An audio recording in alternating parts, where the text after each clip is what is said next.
สุดท้ายที่เฮาได้เฮียนด้วยกันปีสุดท้ายที่เฮาจะต้องจากกัน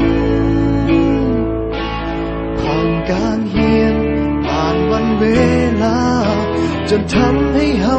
ได้รู้จักกันได้เป็นเพื่อนกันจนวันนี้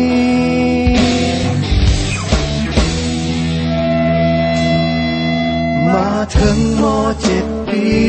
นี้ก็เลยห้องเพลงนี้แทนใจก่อนที่เฮาจะจากไปห่างกันให้ทุกคนจดจำในใจฝากเพลงนี้ไว้ให้คิดถึงกันเมื่อต้องถึงวันที่จากไป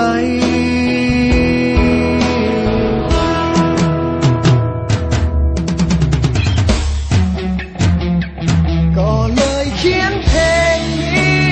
ขึ้นมาให้ทุกคนรู้ไว้ออกมาจากหัวใจของเพื่อนคนนี้ถึงจะอยู่แห่งหนใดยังคิดถึงกันทุกวินาทีจึงขอมอบเพลงนี้แด่เพื่อนทุกคน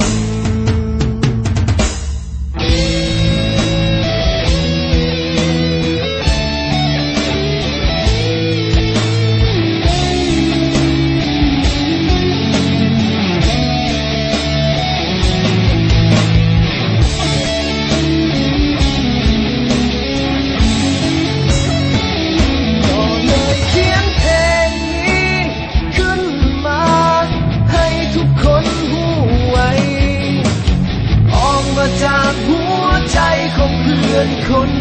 นี้ถึงจะอยู่แห่งหนใดยังคิดถึงกันทุกวินาทีจึงขอมอบเพลงนี้แด่เพื่อนทุกคนสุดท้ายนี้ที่บอกเอาไว้ถึงจะอย่างใดก็ยังมีคำว่าเฮาคำว่าเพื่อน